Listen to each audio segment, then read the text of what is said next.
the day of my Stanford graduation, like literally I couldn't have walked past, like got the diploma maybe like 10 minutes. Like within 10 minutes, he was like, okay, this diploma is a nice pair of running shoes, but at any moment, a barefoot person can beat you in a race.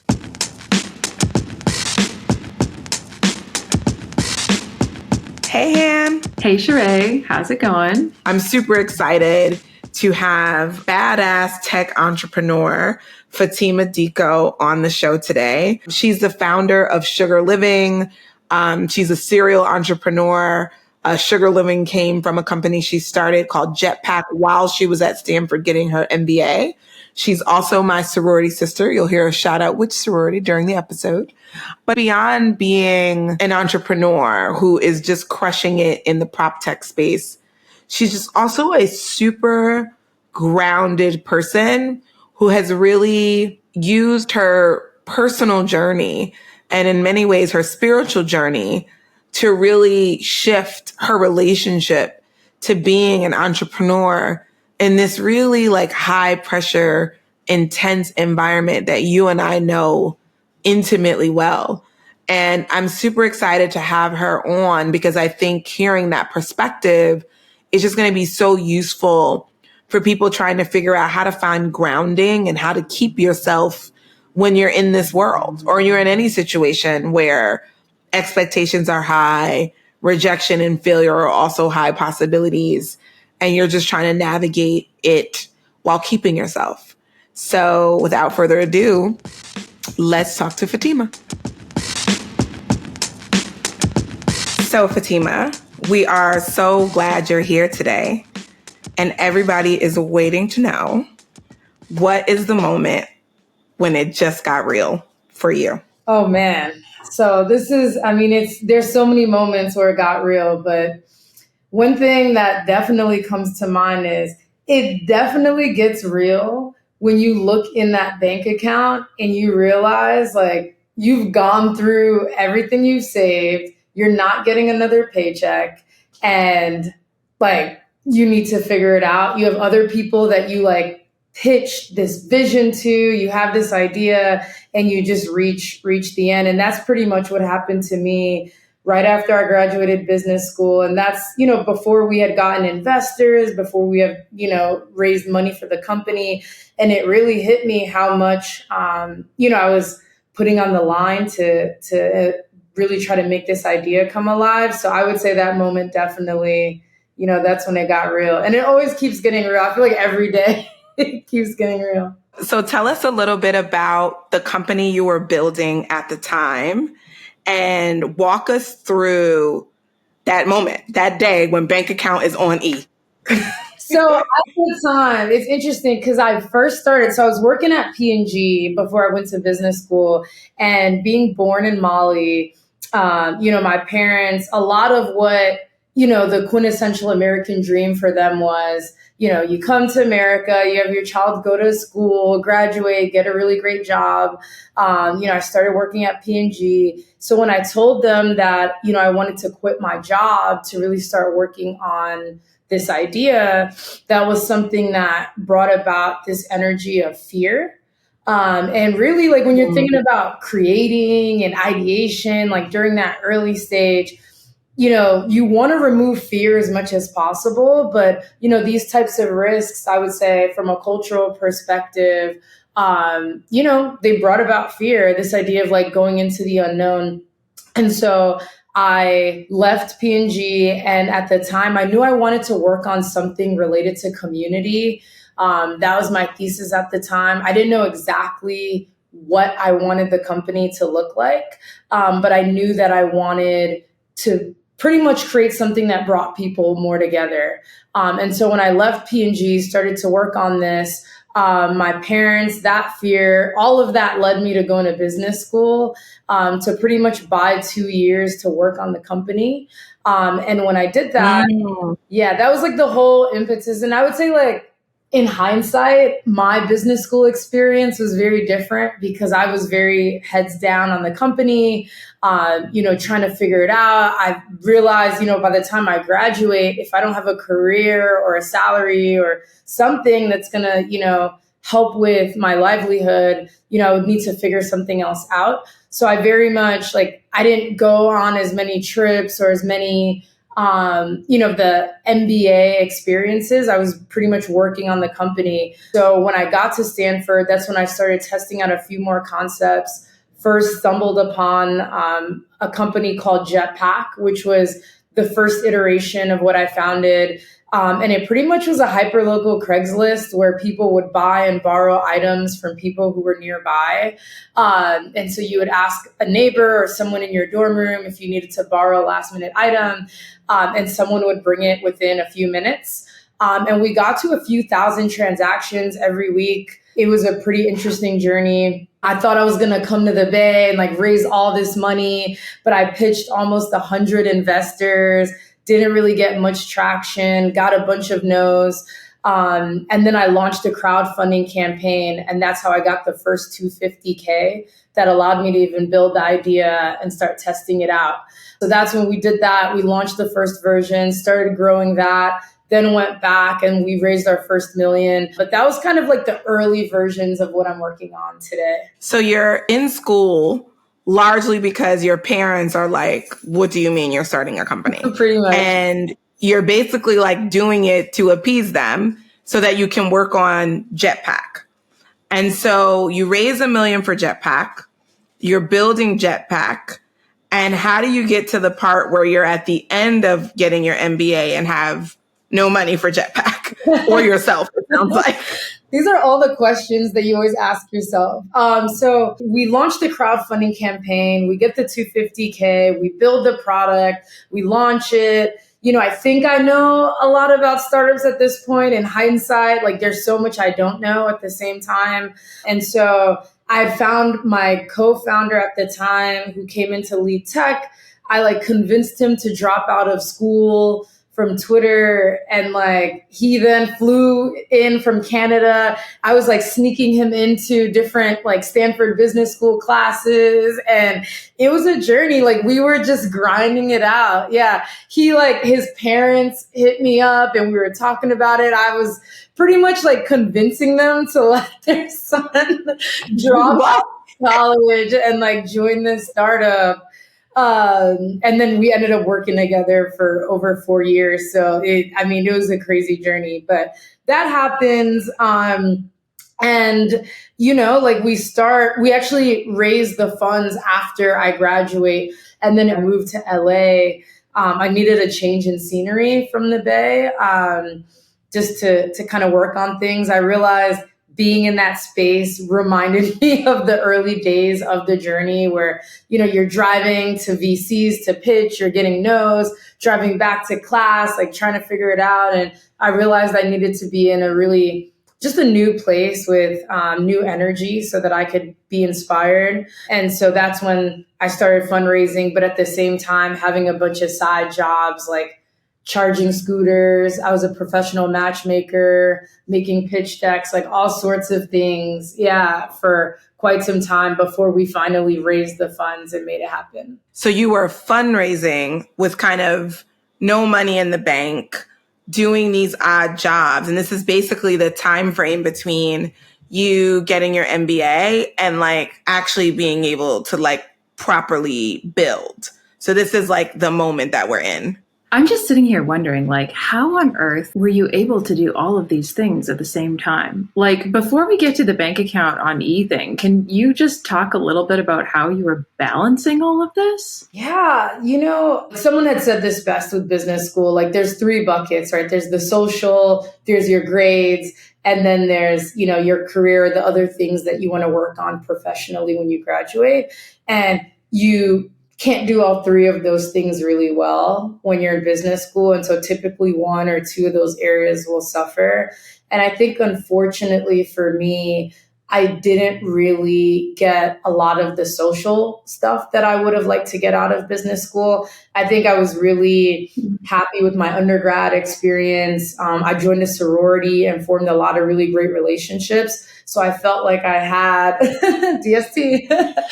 So, I felt that I had, in terms of my tribe, my people, I guess I came into business school not really understanding or thinking through just the impact of some of the more social elements of the experience. So I think that that was something that, like didn't do as well as it should have.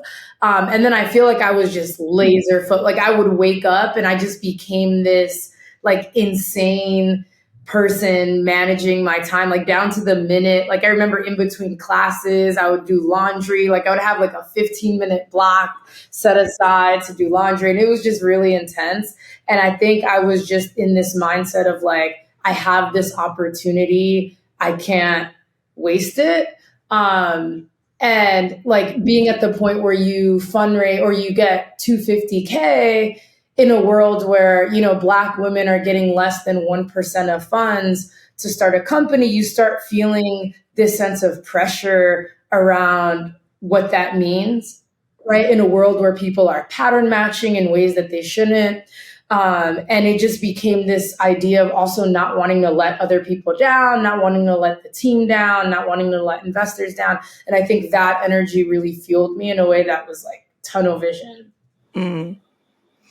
Where do you like missing out on some of that social stuff? I find myself always like torn in these kind of situations because one of the things I believe like as a value, I guess, is like outlier choices are required to get outlier outcomes. And I think it's always like a hard line because right now, even for myself, I'm on the one hand, like work isn't my identity and, we need time for ourselves and development and all of the things that I like firmly believe in.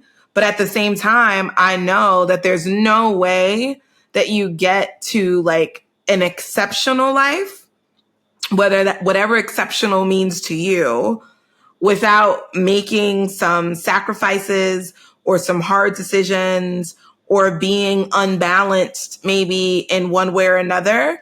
And I always find myself like in a bit of tension as I try to negotiate like what I think is good for me as a soul and as a human and what I think is required to do some of the things I want to do or to live the life I want to live. And I'm curious for you, you had this like undergrad experience that had you feeling held. And you feel like you probably did that. And then you feel like you made some trade-offs in business school. In your journey on the other side, like where do you sit with that now? Do you feel like you would do the same thing again?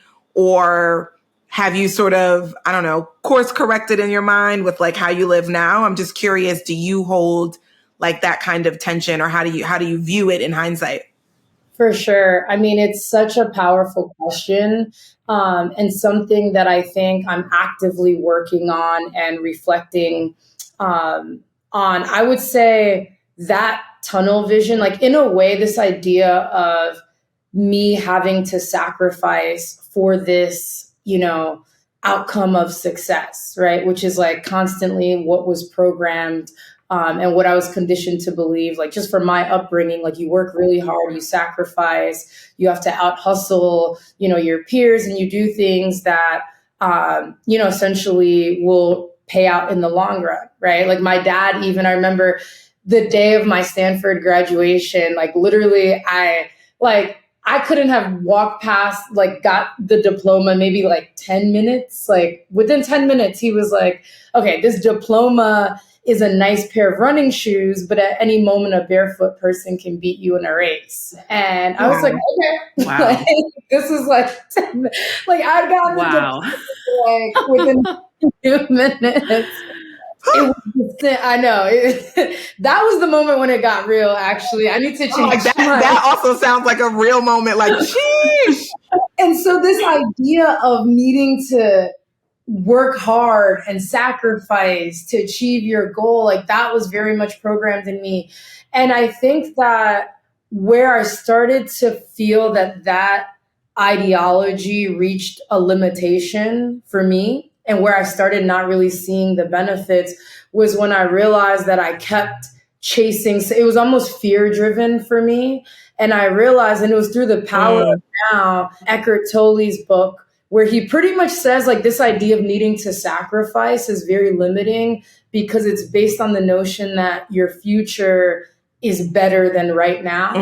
And when you're constantly thinking that like the future is better, you're not really in a state of gratitude and in a state of abundance that actually attracts a lot of the things that you're looking to bring into your life. And so it wasn't until I kind of changed my perspective around, like, no, it's not just like you grind hard and work hard and you'll be successful and then you'll be happier. But if you focus on raising your vibration and when you focus on your internal purpose versus just your external purpose, then that almost attracts the success. Versus the opposite, right? It's not like you achieve these things and you become happier. You become happier, you become, more magnetic, and then you attract the things that you want. And so I realized that mindset, it was very different between when I was fundraising and trying to get things off the ground at Stanford versus having this new perspective a couple years later, living in LA after this 10-day silent meditation retreat, focusing more on, just what my journey means from a spiritual perspective as well. And I think that it impacted just like the external outcomes of what I was seeing as well with the company. I have a question. Would you do it like that again? Like, was it worth it? Being an entrepreneur is a really, really, really difficult journey. I would say some of my lowest lows have in life have been attributed to being a founder. At the same time, I am extremely grateful for the opportunity to create and for the opportunity to just be in the position where like my most painful moments are about like my tech startup versus like how am I going to feed my family or things like that. So I feel a lot of gratitude. Would I do it again? I think it's interesting. Like, I feel like there's almost a sense of like naive optimism that led to me starting a company. I don't know if I would do it today again, like knowing all the things that I know now. And I think that hopefully as people go through their journey and they learn more and they like, either start a company or two and go through the experiences, that magic inside that is, this naive, optimistic creator, that doesn't go away. Because I think I'm finding myself actively having to nurture that person as well after just being beat up in the journey. So to answer your question, I think I would do it again, like probably not as quickly as I did it.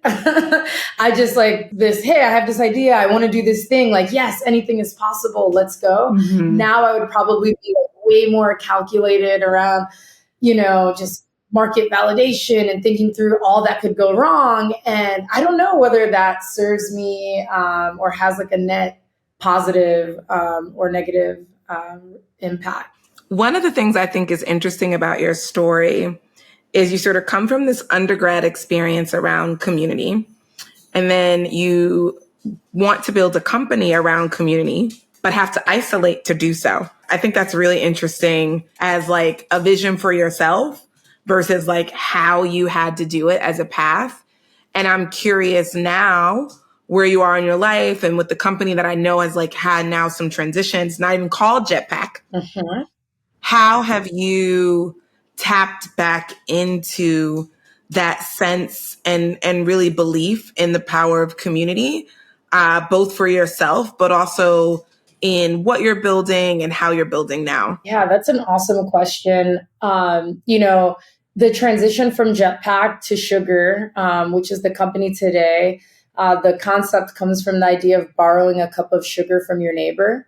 At the time I was actually living in LA and in an apartment building with hundreds of people and realized I didn't know a single person in the entire apartment building. So at the time we put a QR code in the elevator and it was still the Jetpack app at the time. And within a couple of days, we had over half of the building just engaging on the platform, talking to one another. And really the problem that we started to see is, I don't know if you've ever used any of these building apps, but the majority of them are really bad. They're not designed for residents. Like maybe you're in there once a month to pay your rent, but you're not connecting with your neighbors. You're super isolated. And this is actually a big problem for property managers because lease renewal rates are directly tied to a sense of community.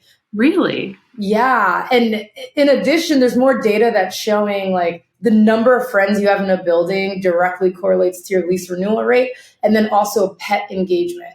So like when pets know other pets in the building, they're less likely to like not renew their lease. So there's all these like pet engagement. Wow. Yeah, some of the pet data is like even stronger than the like human data, which is really interesting to That me. tracks. It is weird. It tracks. Yeah. I mean, I don't know why I'm so surprised because, of course, like we're humans and we want community and this is how we've lived for so long. But at the same time, the big city girl in me is also surprised because, like you, I've lived so many places where I didn't know my neighbors. Yeah, like most people do know their neighbors. And like if you notice people are in the elevator and like everyone's on their phone, no one's talking to other people in the elevator. Mhm. And there's so many opportunities to form like meaningful relationships like right where you live. And so our mission has been to turn strangers into neighbors and neighbors into friends. And so that's really been the core of what we've been doing. And this is something I actively have to go back to the mission around like solving loneliness, bringing people together, and really thinking around, you know, like what are the things I'm doing that's actively fulfilling that mission or that goal? And if there are things that I'm doing because, you know, like we're a B2B prop tech company. So we primarily sell to property managers, and a lot of my journey has been fundraising, hiring people, going to conferences, selling the product, which in many ways deviates quite a bit from this like fun aspect of like community and like events at properties and bringing people together. And so I'm actively having to find ways like within my own life as well, like making friends at my own building or like just doing the things that are energetically connected to the work that I'm doing to make sure that everything is aligned. And that's been really difficult to do as a founder because your job quickly becomes hiring and fundraising. Absolutely. I think one of the other things I hear, it sounds like you did this like 10-day kind of like Vipassana meditation retreat. And I know when you and I connected in Scottsdale, that was a lot of our conversation. It was like two people whose spiritual journey fundamentally shaped who they are as entrepreneurs on the other side. Even now, I'm not running my own company anymore, but in helping the company I just invested in and go to market, like the whole way I think has been shifted by having this like spiritual grounding and process and like engagement in my life be like very core to my being. And I think I'm hearing that underline you. And so I'm curious on like how on the other side of this meditation retreat, how much of your time are you actually investing in that? And how is that working together? Or like, what are the differences you're seeing in yourself as a founder and as a person with this sort of part of your life also being like part and parcel of how you navigate the world? For sure. It's changed my perspective and the way I approach, my journey with the company quite a bit. I would say, one of the biggest takeaways from that experience was this concept of what external validation means. And I would say as a founder in particular, you're on a very long journey. Like if you're in it for validation, like you're probably not going to get that for a long period of time. Cause like people care when you're doing well or, with metrics or things like fundraising, which like shouldn't be the thing that's used to be celebrated half the time. But you're not really in a space where you're told you're doing well. In fact, you're getting rejection at a higher rate than the rest of society, right? Like most people are not facing rejection like multiple times a week, right? At that level, at that frequency. Like maybe people might be rejected when they're applying to schools or jobs, but it's not just embedded in, your daily life.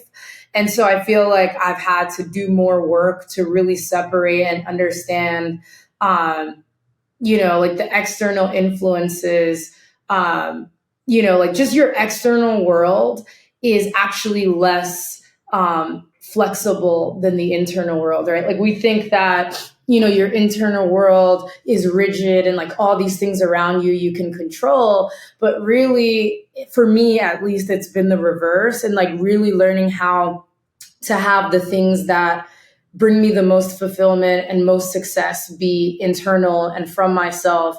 And like through that, being able to navigate the startup lifestyle in a way where you might not get a deal, you might not get, an investor, you might not get a hire, but you're not taking that personally as a reflection on who you are or your capabilities. And I think that's so important because you still have to show up for your team and you still have to show up to the next meeting, right? And still be just as passionate and show just as much conviction, which can be really difficult if like your sense of self is impacted by external stuff. So I would say that's one big way that, my journey has been influenced.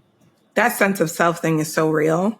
And like that need to fortify, like internally. I work as head of community at Flybridge now. And sometimes I think people think it's like mumbo jumbo. Like I feel like they think like, oh, we're founder mental health. But like the way the world is moving, I think it's going to be increasingly hard for people to operate in sort of the sensationalized model of building a technology company, of being like cuckoo for Cocoa Puffs about the company and like totally disregarding yourself, your wellness, your life, your experience. Like I hope we're at the end of like glorifying that. Like, yeah, you got to grind it out. Yeah, you got to, but like you will break, as we saw during the pandemic, you will break. You will. You 100% will.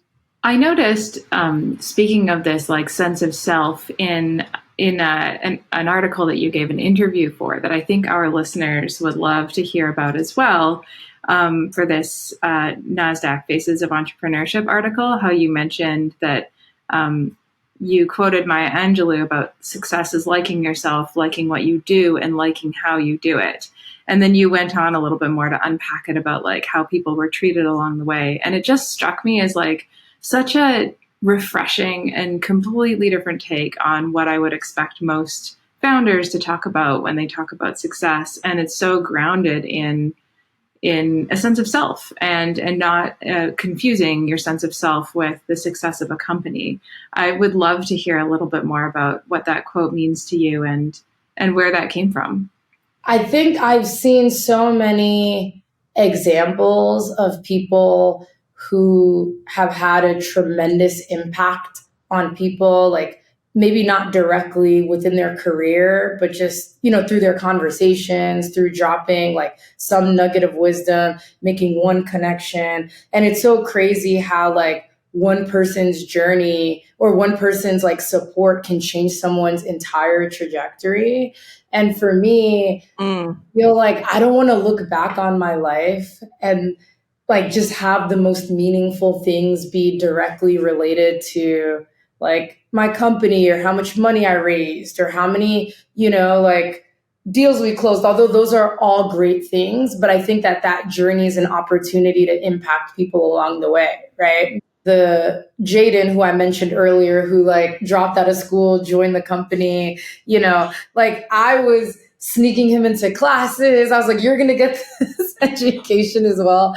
And he like, we grabbed coffee the other day and we were reflecting on like 5 years have gone by. And he was talking about just the impact this journey has had on his life. And it was one of the most fulfilling moments for me just to hear about like outside of the journey, like there's so many other ways you can impact people. And I like the people I look up to the most and the people who have inspired me, a lot have to do with their values and their character and like how they impact people versus just these like accomplishments that we sometimes glorify in society. That's real. It actually made me think about money in an interesting way, and like family. In my family, I come from like a pretty working class family. Like we came from, on my mom's side, we came from Georgia, and then we made our way to New York as migrant workers. So they were picking oranges in Florida during orange season. And then they would come up to New York during the fall for apple picking season. And so my grandmother always had this like really interesting relationship with money, mostly because she didn't have it. And her mom was also away most of her life. So she also didn't see like the texture of having impact on a person because her mom was away. And so when my grandmother got older and she was an entrepreneur, she had like 2 salons at one time at one point. Her way of showing love was money. And it was really interesting because she would always complain about her first cousin. So, you know, my grandmother has her and her kids. Anyway, long story short, my grandmother would always complain because her cousin's grandkids would be like running to be up under her all the time. And she didn't have any money. And so my grandmother was like, I don't understand why they're always like up under her. Like she can't do anything for them. And it took my grandmother some time, like, and I'm proud of her because I think when you're older, it's really hard to shift.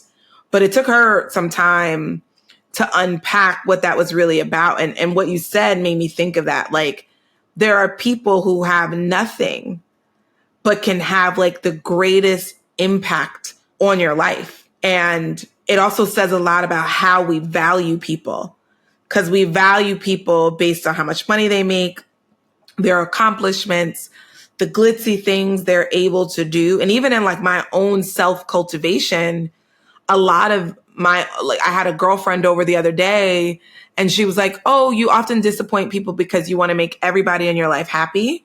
And so you think that by doing things, that's how you make your friends happy. And she was like, most of your friends who ever have a challenging experience with you want you to know that it's actually just you, not the cool thing you got them into, not, you being the life of the party, not you, accomplishing a thing or teaching a thing or sharing a thing or knowing a thing. Like it's actually just you that's like worthy and valuable and the reason someone wants to be connected.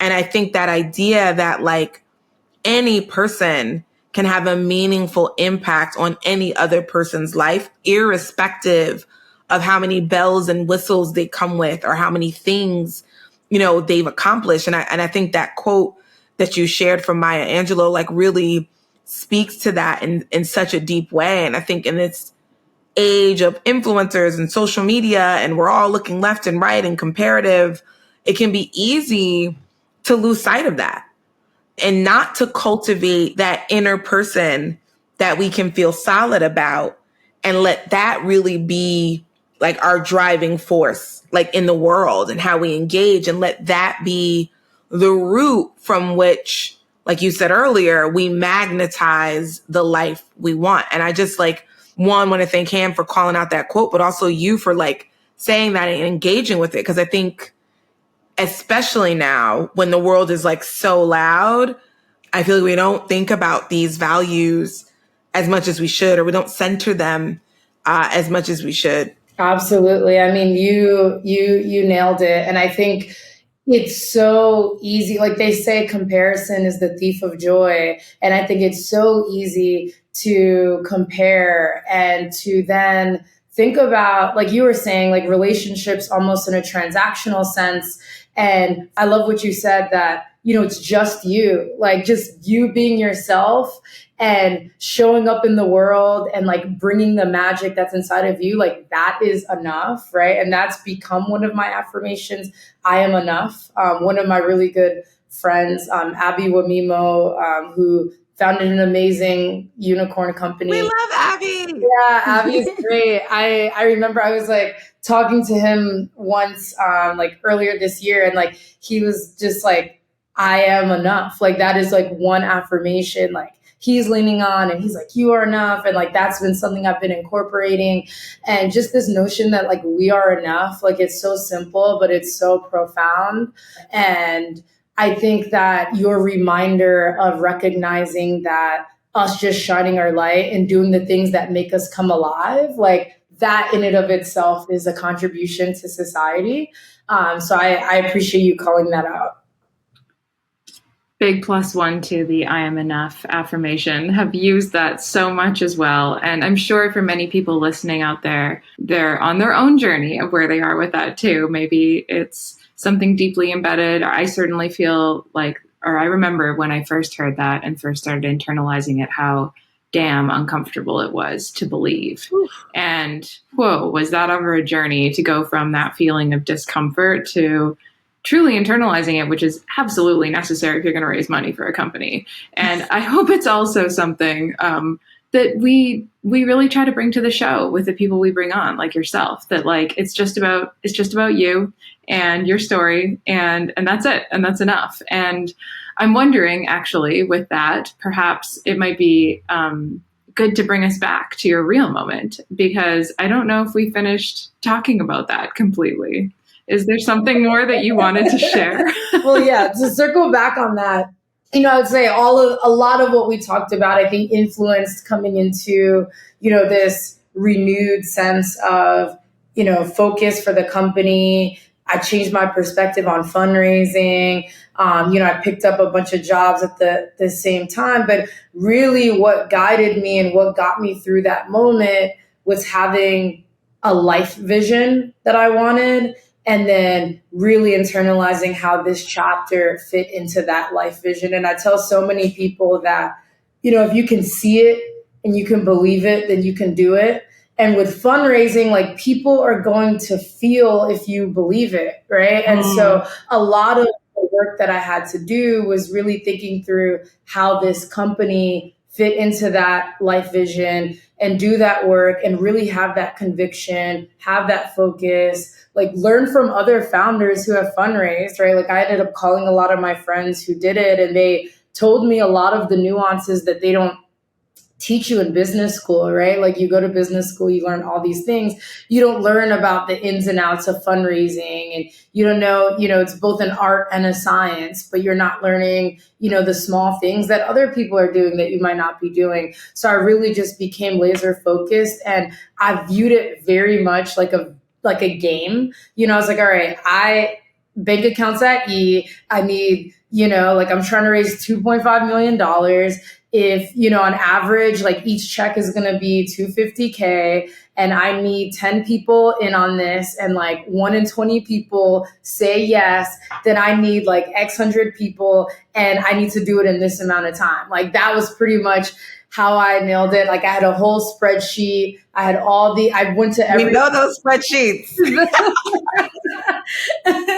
You know exactly what I'm talking about. Oh, do we ever? Funnel. The fundraising funnel. It's wild. And then like changing, like updating the like different cells to know, like just doing that.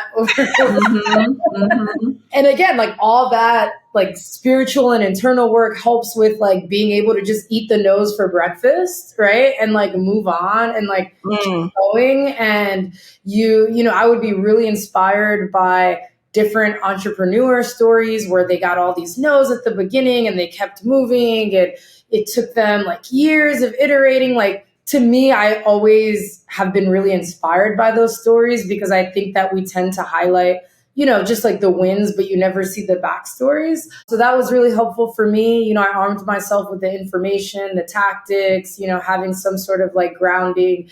And then it just became like on autopilot. And then, things started to work out. A lot of people came in on the round. We had some of, the best prop tech investors, investors like Jason Calacanis, Metaprop, like all these things just started to fall into place. And it was very different from my experience fundraising at business school. Yeah. And I don't know if I would have done all that, the spiritual work, had I not had that rock bottom moment, bank account on E, not knowing where I'm going to go, feeling like I wasted my time, my money, I was letting my parents down, like I'm a failure, like all these things that come in your head. I don't know if I would have done the spiritual work to get me to the place that ultimately fundraised. It's interesting. Like, one, we talked a lot about investors. I have to share the fun fact that Hannah, Fatima, and I all have an investor in common. So I always want to shout out Charles Hudson, because he's a real one. And if you're raising pre-seed money course, you want to get that man on your cap table. So this is a You plug for absolutely Precursor. do. Shout out to Precursor. But I think what you're saying is like transferable. I think oftentimes if we really listen in, rock bottom moments are clearings. They're clearings for us to shift course or to shift to how that we do something. That the other thing you said, like how I do it.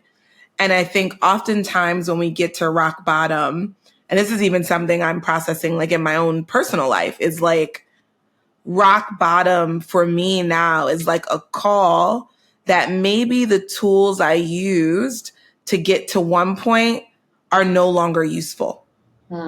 You know, and I think that's kind of how I have begun to look at rock bottom moments, like what actually like seismic shift, not externally, but internally do I need to do? And now it's funny, my current challenge or my current, you know, thing on the other side of a rock bottom is like, what incremental things, what habits do I need to change? What small shifts? Because my old tools are big swings. But maybe now is not the time for big swings. Maybe it's small steps. Maybe it's little changes. So I just think that idea that like, you're not sure if you would have gotten to this version of Fatima without that rock bottom moment, I think is probably true for us all. So we have to like appreciate those moments when shit gets real, because shit's getting real to call your attention. It's to wake you up and shake you up. And it's like, I feel like it's like a way of saying, hey, you need to shift. Absolutely. And your point around the small changes too, I feel like it's so relevant because sometimes like making this big seismic shift is so daunting that it ends up holding people back because it feels like so like not approachable and insurmountable. But those small things can make such a big difference as well. I think, you know, the power of routine is so important.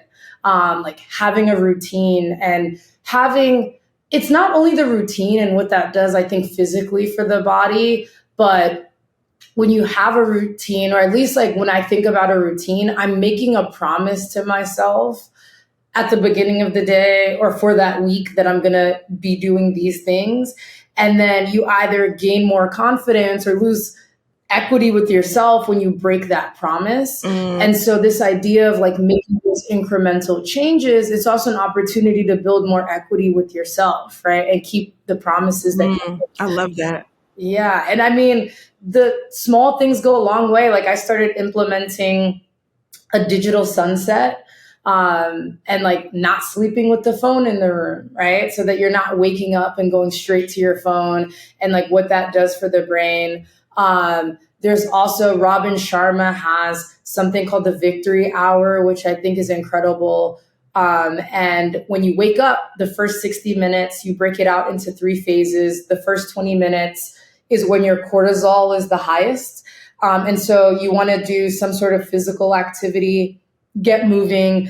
Some people do like a really cold shower. That's not for me, but just any sort of physical activity in the first 20 minutes. It could be a walk. It could be yoga.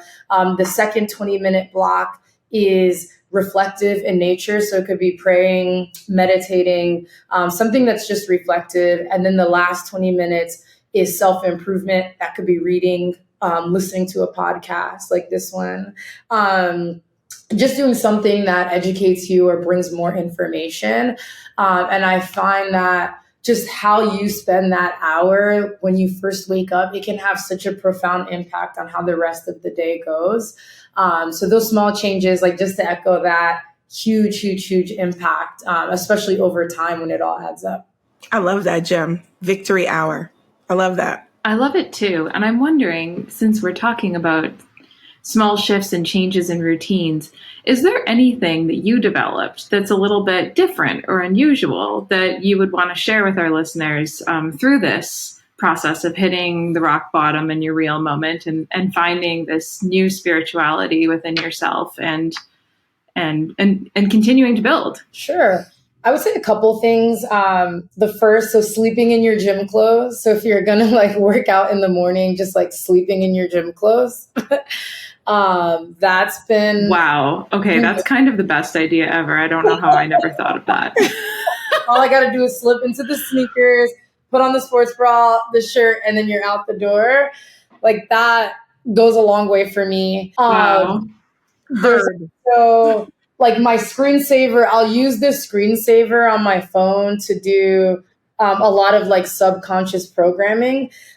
So like right now it's like, by January 2024, sugar is making life better for 100,000 residents, right? And it's just a picture of lots of buildings and then the sugar logo above all those buildings. So like every time you're looking at your phone, you're like subconsciously just programming that belief. And then another app called I Am, really great one. It sends you affirmations as a push notification every hour. But you can also like create your own push notifications too. So, you could program it to say, like one of mine is like residents love sugar and residents and managers love sugar. And like you'll just get that push notification. And it's just a reminder and a way to subconsciously program. That's why like vision boards are so great. You're seeing the thing and it's allowing you to subconsciously see what you want to actualize. So I would say those are unusual, but I really do believe it plays a big role, and I love it. I love those. Thank you so much for sharing some of these. Those are like, I just learned 3 incredible things and I'm like ready to go try them tomorrow morning. So thank you so much. I have my gym shorts on now, so maybe I'll just keep them. But this has been incredible. It's just been so fun to like connect and like hear your story in your words and also learn some things about your journey that I didn't know already. Thank you, Fatima, for joining us. It's been so amazing to have you on the show and to chat with you about all the parts of your journey from the moment it got real and beyond. And so just want to say thank you, and we appreciate you. Thank you. This was so Thank you. You've been incredible, and your journey is so inspiring. You dropped so many incredible nuggets of wisdom and practical tips, and I can't wait to try going to sleep in my gym clothes, amongst many other things that you have shared. So thank you again for the time. I love it. Thank you so much. This was awesome. Wasn't that incredible? I learned so much, and I'm sure that you all did too. Thank you again to Fatima Diko for being our incredible guest today. And if you would like to learn more about Fatima and her work, the best place to check out is sugarliving.com, where you too can be part of her work. And you can also check her out on Twitter, which is Fatima, Fatima Diko, DICKO _ for all of her tweets. Speaking of Twitter, you can also follow us on all of the social media at Got Real Pod, on Instagram, on Twitter, as well as on LinkedIn to stay updated on our shows. And if you have any questions or feedback for us, we love hearing from you, so please reach out. And of course, I can't forget to ask you to please rate and review this podcast wherever you listen to it if you enjoy it. We really try to offer a resource to other people like us who might be trying to carve their own path in life. And so if you think it's helpful, give it a rating so that someone else can find that help too. That's how we like to spread the love around here. Let's hit that double tap, like, double tap, all the affirming things. All the affirming things. And with that, we will see you back next time for another show on It Just Got Real.